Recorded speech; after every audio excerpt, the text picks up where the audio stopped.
America smokes more marijuana than any other country. Some use it for recreation. What brings you guys here today? Support the legalization of marijuana. And in growing numbers, others use it for medicinal purposes. I don't believe I manufacture a pot soda. I manufacture a medical elixir. The country has become a patchwork of drug laws, with more and more states defying federal restrictions. How many plants do you have here? We have about 800 plants here total. In California, legal weed is a doctor's visit away. In Seattle, tens of thousands of people smoke pot in public, while the mayor cheers them on. Prohibition has not worked. But 2,400 miles east, things couldn't be more different. New York City is now arresting more people for marijuana than any other place in any other time in history. 90% of the individuals arrested are Black and Latino. How often does this happen? Every day. Every day. Every day.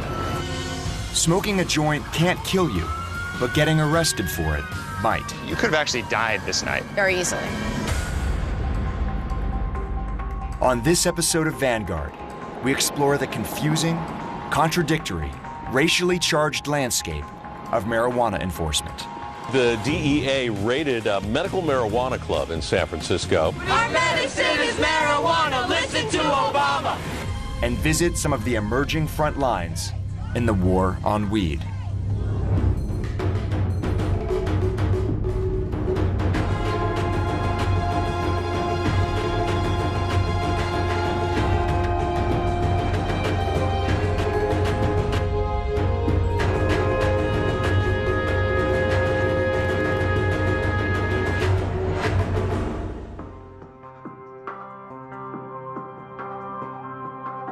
Every day, I walk out my front door in Venice, California, and there they are, signs of the so-called green rush. California's medical marijuana industry was born in the mid-90s, when cancer patients reporting pain relief as a result of smoking marijuana were granted compassionate use of the drug by the state's voters. Now, 15 years later, it's a multi-billion-dollar industry. There are about 1,000 marijuana selling dispensaries across the state. They exist in a legal gray area. California law permits them. Federal law does not. It's confusing. So to understand how the marijuana industry works, I decided to visit a doctor I found on Google. It's now 11 a.m. in Los Angeles, and I am on my way to get my medical marijuana recommendation from a physician. How you been? Good to see you. Okay, so how do I go about getting a medical marijuana doctor recommendation letter? The doctor explained the ballot measure passed by California voters back in 1996 led to the legalization of marijuana on compassionate grounds as a treatment for specific diseases. You know, like glaucoma and AIDS and cancer and I think 10 conditions. But the law contains a clause that allows doctors to write a prescription for any condition he and the patient agree upon. In other words, marijuana can be prescribed for whatever ails you. Sleeping, anxiety, are those issues? Not really. A few tests. Perfect. 110/70. And take breath through your mouth. Some more questions. What kind of pain? It's like a dull, kind of throbbing pain. And just like that. Am I supposed to smile, not smile? Smile, strike a pose, whatever you're feeling. All right, here we go. I had a photo ID that would be accepted at dispensaries across California. So can I go in today? It's active already. Right now it's active. I just have to sign it. Wow, that was quick. Yeah. Okay, 45 minutes later, I now have a doctor recommendation to purchase marijuana in the state of California, but the federal government would still consider me a criminal. With this piece of paper, I can now legally grow 12 plants and possess 8 ounces of marijuana, an amount that could send me to prison under rarely enforced federal laws. I'm even allowed to bring my medicine through airport security at LAX. If I land in the wrong state, however, I could land in jail. I'm not too worried though. The city where I'm going has taken defying federal law on marijuana to new heights. Give me an H! E! M!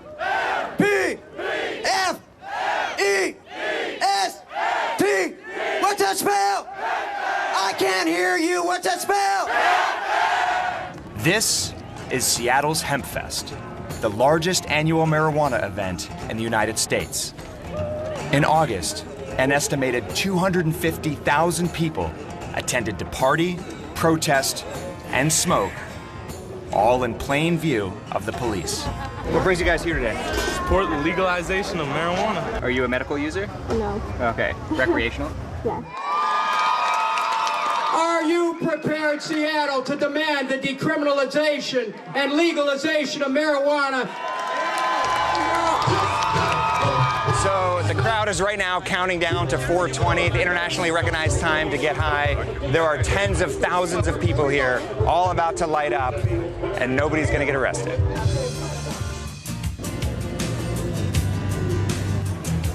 Hempfest happens on city land with city permits. In other words, the city government is helping all these people break federal law. In theory, federal agents could swoop in and start making arrests, but they never do. Perhaps because the city's top official is this year's guest of honor. A warm Seattle welcome to the mayor of the greatest city in the world, Mayor Mike McGinn. You know, it's interesting. If every politician and elected official who had ever tried marijuana voted to legalize it, it would be legal in an instant. I met the mayor backstage. In Seattle, small amounts of marijuana for personal use is the lowest enforcement priority for the Seattle Police Department. So we can't make it legal because that's a state and a federal issue. Why is it the police force's lowest priority? I think it reflects changing attitudes towards the drug war. Time for us to move in a different direction and legalize marijuana next year! In Seattle, marijuana possession is a crime. It's punishable by up to 90 days in jail. Peter Holmes is Seattle's city attorney, its top law enforcement official. He knows the law, but like the mayor, is refusing to enforce it. The number 2 cash crop in the state of Washington is marijuana. Why in the world wouldn't we promote an industry in a recessionary climate and gain hundreds of millions of dollars of sorely needed revenues? We need to completely turn this around, and this is the opportunity. At Hempfest, entrepreneurs have seized the opportunity by borrowing very familiar marketing techniques from beer commercials. What are you guys handing out? We're handing out cards for a authorization place. You handed out a lot of cards today? Yeah, about 1,000. The girls are advertising for a doctor who, like the one I saw in LA, issues medical marijuana recommendations. Over the years, methods for taking that medicine have evolved to new heights. What is that? This is an Illadelph detachable coil. How much does something like that cost? $1,400. $1,400. Yes. I started my business 3 years ago in the lowest of economies, and I'm now opening my 3rd store in Vancouver next month.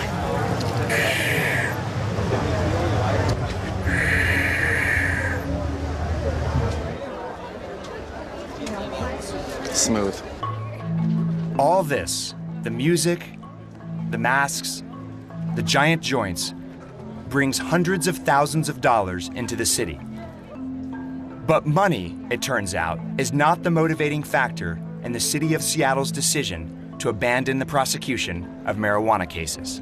When I took office, I found that of the backlog of cases in my office, 59% of them were against African Americans. Now, this is for a city that has an 8% African American population. It's clear that it's racially disparate in its enforcement, and we're putting people in jail for a crime that the majority of people in this city do not believe is a crime. Officials in Seattle recognized that the same racial disparity often associated with hard drug arrests held true in marijuana cases as well. What was happening in Seattle, however, is nothing compared to what is happening right now in New York City. Tens of thousands of minorities being arrested for having in their pockets what these people here at Hempfest have in plain view.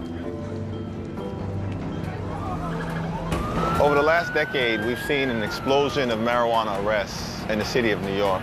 What those cops said they pulled you over for? They said that they smell weed in the car. Because I wear a hoodie and I dress hip-hop, I'm a target. How often does this happen? Every day. Every day? Every day.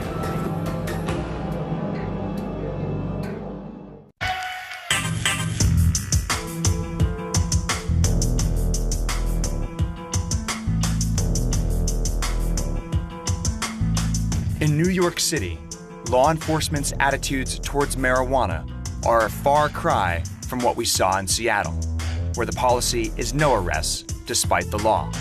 Here, in the nation's most populous city, more people are being arrested for marijuana than at any other time or place in history.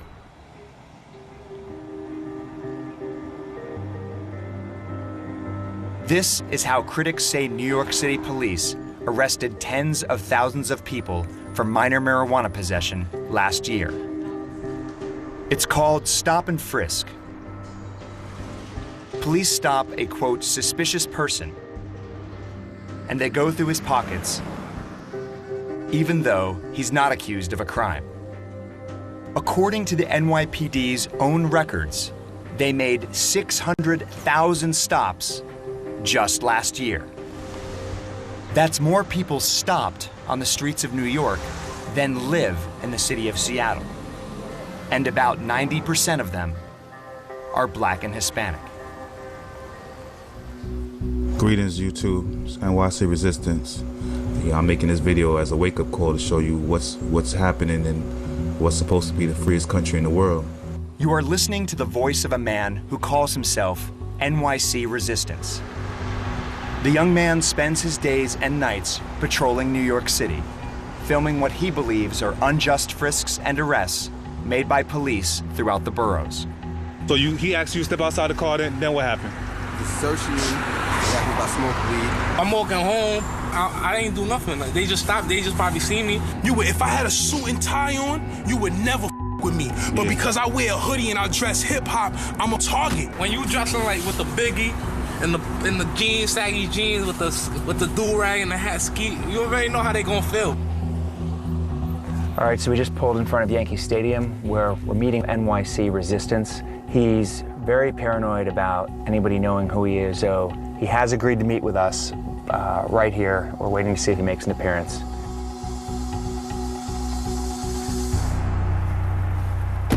About 20 minutes after we arrived, he showed up and agreed to talk to me while we drove around the Bronx.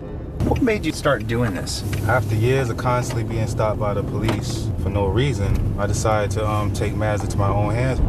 NYC Resistance told us he'd been stopped and frisked so many times over the years, he'd lost count. As a young Black man living in the Bronx, he says it can be a daily occurrence, which is why he decided to pick up his camera and start fighting back.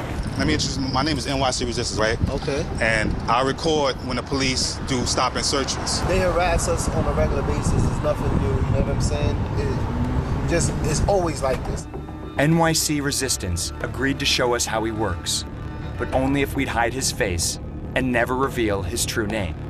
He says he fears retaliation from the NYPD. How'd you pick your name, NYC Resistance? I'm resisting the box that NYPD is trying to put me in. Basically saying that, hey, you're young, you're Black, you don't have the right to walk the streets without being subjected to a search or harassment.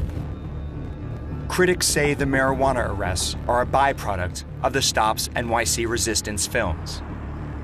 Hundreds of thousands of people stopped each year, and the police inevitably find a percentage of them carrying weed. You mentioned the psychological impact. Can you tell me a little more about that? The psychological impact is knowing that you haven't broken any laws, but being made to feel like you've broken a law, to feel like you're a criminal, to be looked upon as a criminal. New York police guidelines for stopping someone include something called furtive movements, which NYC Resistance told us translates to walking while Black. And making up all these excuses like furtive movement or your clothing as though we shop at some sort of criminal clothing store where we buy specialized clothes that only criminals wear. It's a lie, it's a sham, it's a way to destroy people's lives before their lives actually start. So what do you hope to accomplish by videotaping all this and posting it on YouTube? I just really want to get the word out and something to really hold the police accountable. Traumatizing people is not deterring crime or stopping crime. The New York City police refused to talk to us. But Brooklyn prosecutor Ann Swern agreed to an interview. While they have a vigorous stop and frisk policy, New York is the largest safe city in the world, and the theory is that stopping people on the street prevents them from bringing a gun in the street. 90% of those that are stopped and frisked have committed no crime. Right, but you don't know who's left the gun at home. Police don't seize many guns, about 1 for every 700 stops. But they have seized lots of marijuana. Since Mayor Bloomberg first took office in 2002, police have arrested more people for marijuana than during the 3 previous administrations combined. Over the last decade, we've seen an explosion of marijuana arrests in the city of New York. Over 50,000 arrests for possession of small quantities of marijuana taking place each and every year in New York City. I met Hakeem Jeffries, a local politician in the Brooklyn neighborhood he represents. Have you ever seen it? Stop and frisk? Absolutely, and it pains me to see young men, largely of color, hands up against the wall, police rifling through their pockets in a situation that is a far too common sight. So would you say the policy is discriminatory? 90% of the individuals arrested and run through the system for possession of small quantities of marijuana are black and Latino. Perhaps the most troubling aspect of all these arrests is the fact that New York State actually decriminalized marijuana in the 70s. Possession of a small amount is only supposed to get you a ticket. But if the marijuana is in public view, it becomes an arrestable offense. They're stopped by the police. They're asked to empty their pockets, even if there's no justification legally for them to do so. But when an officer tells you, empty your pockets, show us everything you have, they take something out. This is the marijuana. Now it's in public display. The handcuffs go on. These young men are run through the system. And the handcuffs go on a lot. About 400,000 times for marijuana possession in the last 9 years. Even if they aren't ultimately prosecuted, what we find is that their life has been altered and that their record has been scarred. An arrest can cost you your job, jeopardize student loans, get you evicted from your apartment, affect immigration status, and if you've already got a record, actually send you to jail. It costs the taxpayers of New York a fortune. Hakeem Jeffries is sponsoring legislation that would stop the marijuana arrests. $75 million per year spent on prosecuting and arresting individuals for possession of small quantities of marijuana. It's a dramatic waste of judicial and law enforcement resources. Would you say that the stop and frisk policy is effective? 9 out of 10 of the people who are stopped, questioned, frisked, in some cases brutalized and/or dehumanized by the NYPD's own statistics have done nothing wrong. No gun, no drugs, no contraband, no weapon, nothing at all. Alfredo Carrasquillo has been stopped, frisked, and sent to jail for marijuana. Now he's a member of a community group trying to stop stop and frisk. And when did you first start seeing that in this neighborhood? All my life. There's been times where I'm going to school and I got pulled over and was thrown on the wall and was frisked for no reason at all. Now, so from your point of view, why is this happening? Honestly, I believe, the prison system is just another form of slavery, pretty much. Because what it does is it labels black, young and Latino men as criminals, and it creates them from preventing to gain successful employment, from This interview was getting a little tricky. We like to promote our new school. So I decided to ask. How many of you guys here have been stop and frisk, gone through that with the cops? Yes, I did. Raise your hands. They're all in New York. They always messing with me. I'm tired of them. I live in all of New York. It's just a bit of a discrimination. And I have my hand in my pocket like this. They picked me up one time right here at the corner. They tried to lock me up. A cop thought I had illegal marijuana on me. It seemed like almost everyone in this neighborhood, all of them minorities, had experienced a stop and frisk. It was easy to see how the police might be racking up 50,000 marijuana arrests every year. Marijuana was decriminalized in 1977. How am I wrong for walking around with a $5 nickel bag in my pocket, kind of? Like, why are you? Because I'm a man of color. That's what I feel. Police officer said that he observed you in possession of a quantity of marijuana. He took it out of my back pocket, he dropped it on the floor. He looked at me, he's like, oh, you see what you dropped? When they run up on you, they search you automatically. He was coming at me and I kind of ducked and my side of my head hit the ground. You could have actually died this night. Correct.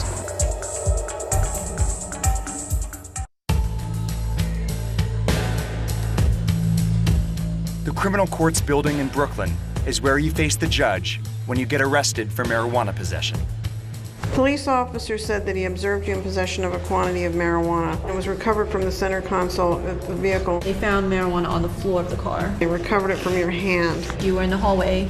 A little tiny Ziploc bag of marijuana that he recovered from your pants pocket. They recovered from your person. They recovered it from the ground where you dropped it. And they recovered some marijuana from the ground where they said you dropped it. It was a little Ziploc bag. I didn't drop that. Tell me what this is about. It took us weeks, several meetings, and a lawyer to get permission to film here. I know you had problems dealing with the DA's office. I think they don't want the story told.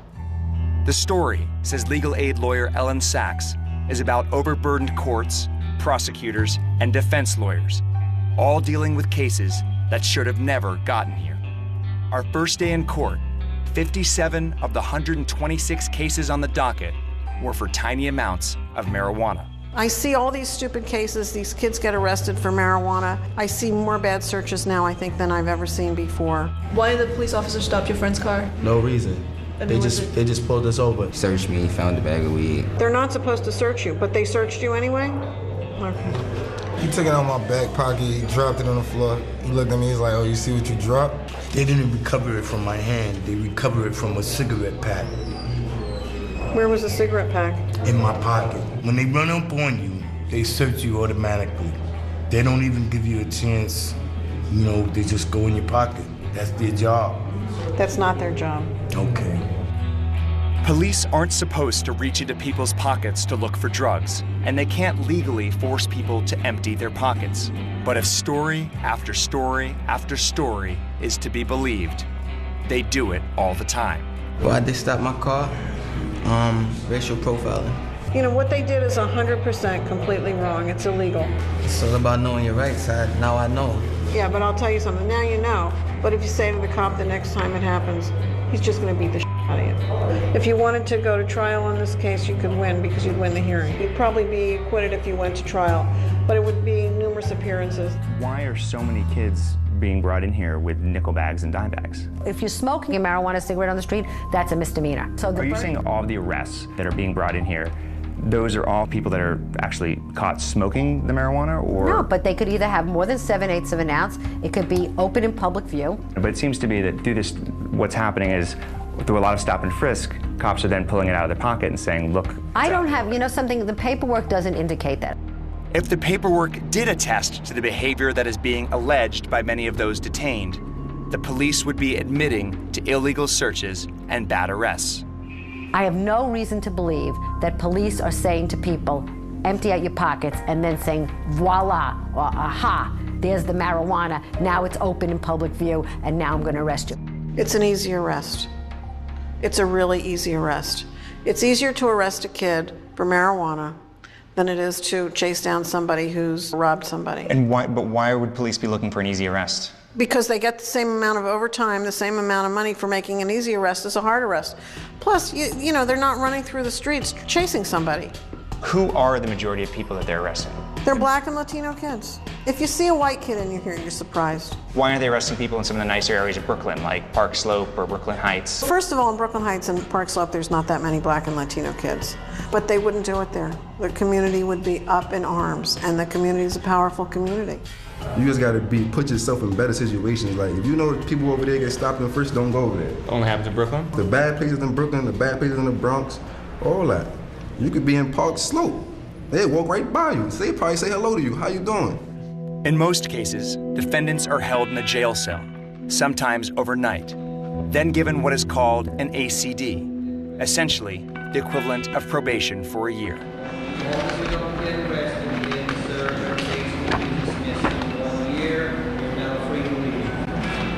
William Cutchin.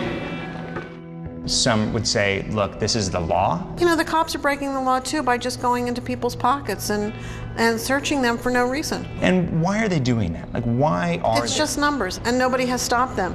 The DA's office is complicit in this because they know these are bad arrests. They're bad searches, and they continue to prosecute the cases anyway.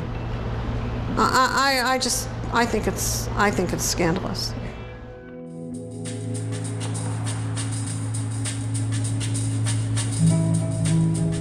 And then there's the story of Jamie Rutkowski, the rare white woman who was arrested for marijuana in New York City. What were you doing in New York a year ago? I was at my cousin's bachelorette party. Right here? Right here.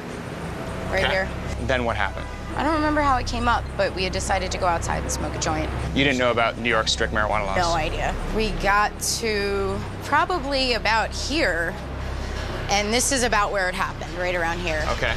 There was a big crowd of people, so he must have squeezed through them and grabbed me, and we started fighting to get him off me because I didn't know who it was. What were you thinking when that happened? What was going through your head?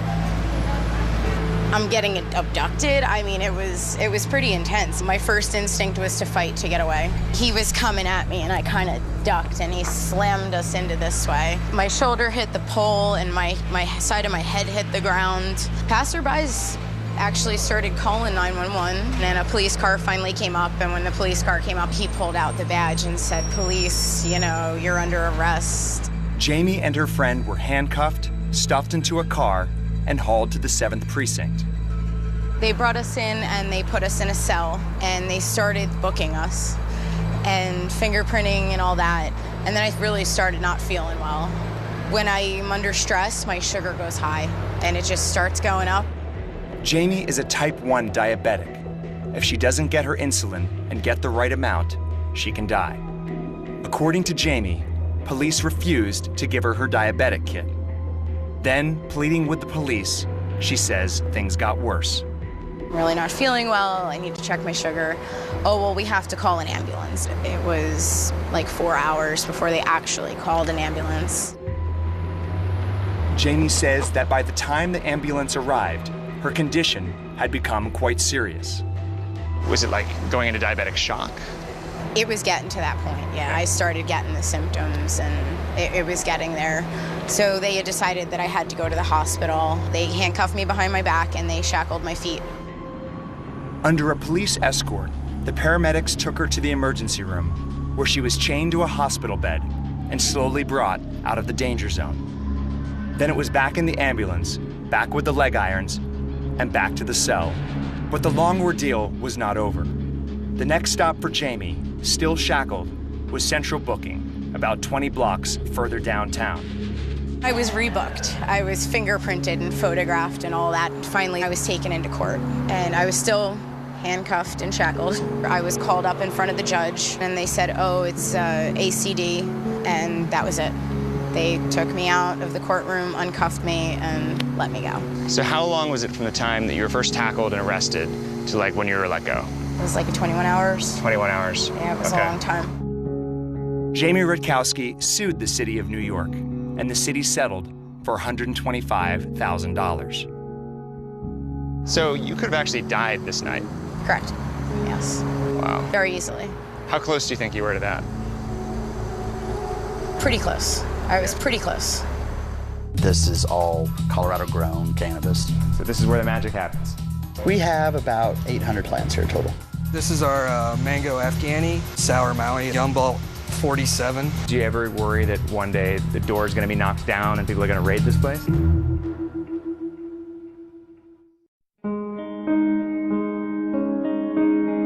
In Seattle, I'd met government officials willfully ignoring marijuana laws.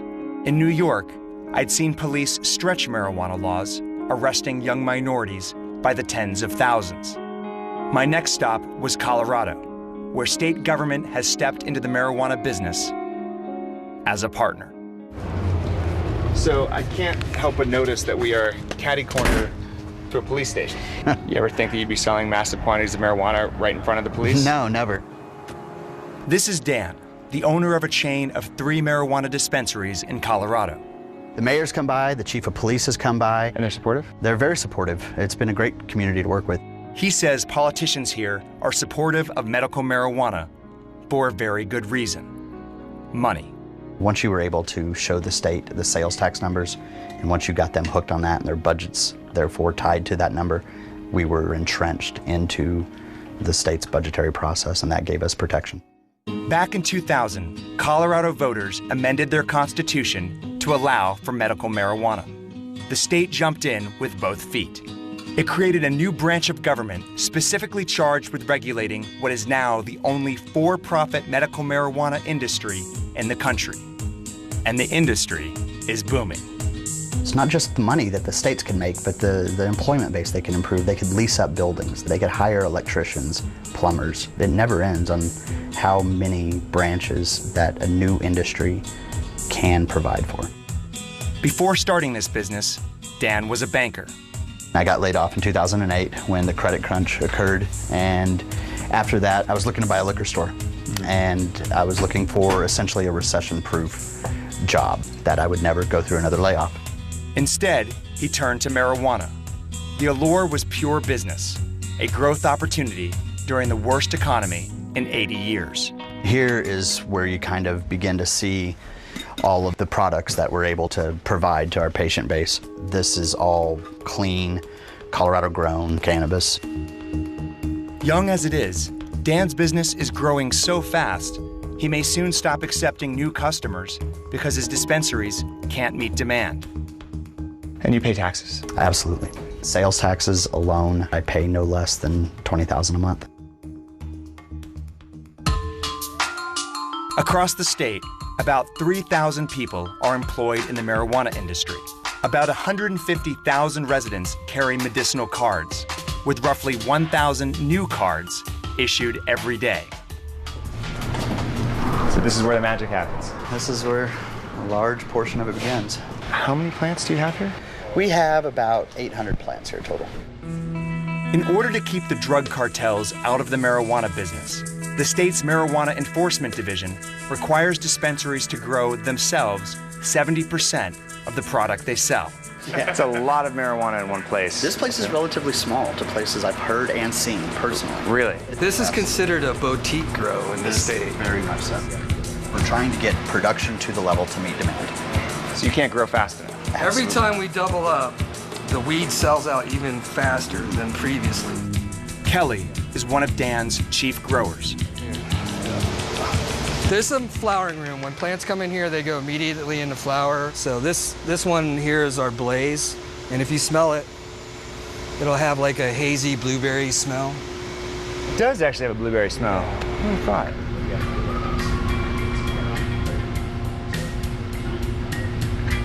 I'm looking around and I see cameras everywhere. What is this about?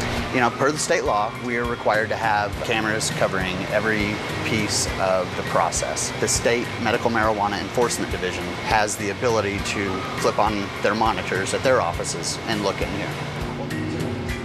The bizarre thing about Dan's business is that the state of Colorado is watching, licensing, and regulating it, even though it is in clear violation of federal drug laws. To the feds, this is organized crime, punishable by 40 years in prison. Do you ever worry that one day the door is going to be knocked down and people are going to raid this place? No, the door is basically open to, you know, the government agencies to regulate this. So there's no reason to knock the door down. I am a mechanical engineer, and I specialize in the cannabis industry. Our flagship product is the medicated elixir. Anyone who is selling marijuana is violating federal law, regardless of what the states think about it. Why aren't they coming in and raiding? Well, that's the big question.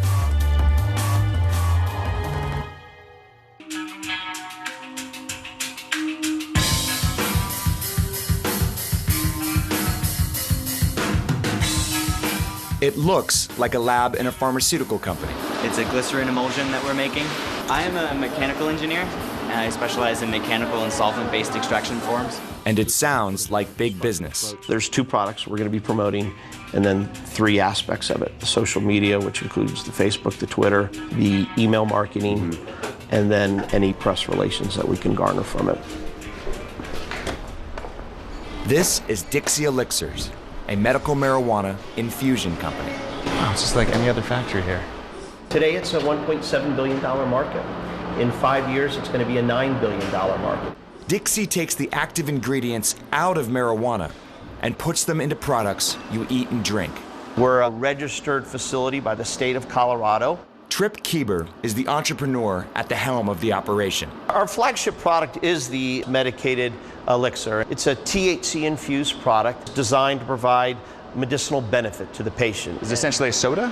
I don't believe I manufacture a pot soda. I manufacture a medical elixir. And I believe there's a distinction. I mean, there's tens of thousands of dollars worth of research and development that have gone into that.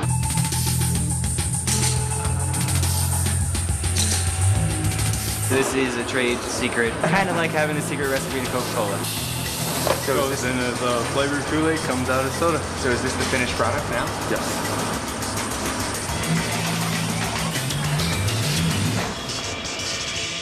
And ultimately, it is our single most popular product line that we have. Is this the equivalent to like smoking a joint?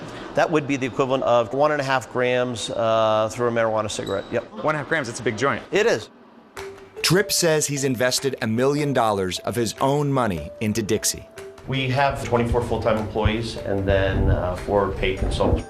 And they are one of the biggest suppliers of marijuana-infused products to dispensaries across the state. The range of products is vast, from the pot soda to massage oil to chocolate marijuana truffles. This is their latest product line.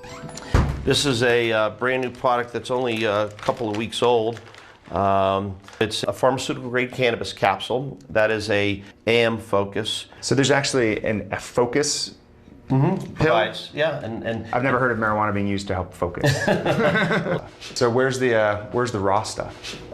So we're probably, so this product will basically be changed into a liquid format later today. How much is this? This is just approximately 5.9 pounds.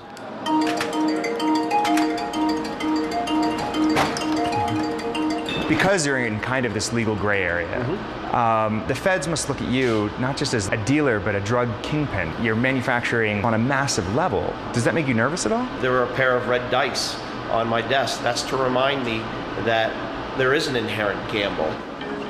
But Kieber is confident that his fortunes are safe since they're now directly tied to the states, which last year reaped some impressive financial rewards as a result of what has become the legal weed trade in Colorado. The state of Colorado took in just under $23 million in fees, taxes, and licensing. This year it's forecast that it'll be close to a $35 million windfall for the state government. And so you take the medicinal aspects coupled with the fact that we're building jobs, thousands of jobs, and putting millions of dollars into the state coffers, you know, I think we're aligning ourselves for what I would call long-term success. These marijuana stores operate in violation of federal law. The federal government sending a very strong warning to California medical marijuana dispensaries. Our medicine is marijuana. Listen to Obama. The 4 U.S. attorneys in the state of California aimed at closing down California's medical cannabis dispensaries.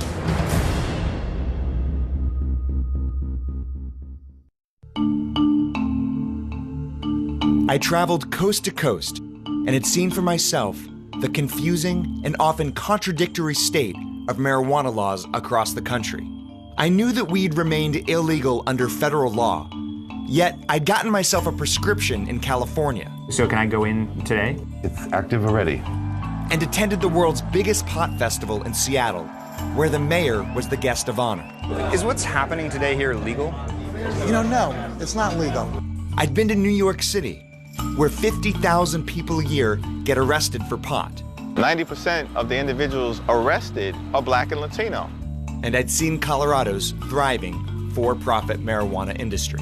Today it's a $1.7 billion market. In 5 years, it's going to be a $9 billion market. By the end of my travels, I still had big questions. How could one city bust so many, while another city licenses pot shops? Aren't we all governed by the same federal laws that make marijuana illegal? Anyone who is selling marijuana is violating federal law, regardless of what the states think about it. Sam Kamen is a law professor at the University of Denver.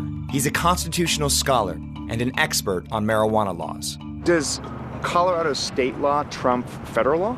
No, in fact, it's the other way around. How can they be doing this? They can do this right up until the point the feds tell them they can't. There's just a conflict. The state is saying, we know what the federal policy is, we disagree with it, we're going to pass our own laws. Congress can't tell states you can't pass laws, but what it can do is come into our state and enforce federal law. Colorado's U.S. Attorney is responsible for enforcing those federal laws. But so far, it appears in Colorado the policy is to do nothing. We called to ask why, but those calls went unanswered. It may be as simple as the whims of individual U.S. attorneys. The Justice Department has said to U.S. attorneys, you can basically decide for yourselves at what level of priority to give that enforcement. Of course, priorities can change. Just as we were wrapping up filming, local media announced a new tack for law enforcement. The federal government sending a very strong warning to California medical marijuana dispensaries. Shut down or face the consequences. These marijuana stores operate in violation of federal law and oftentimes in violation of state law. In late September, California's U.S. attorneys issued threats of property seizure and prison time. To some in the marijuana industry, it felt like part of a coordinated federal attack.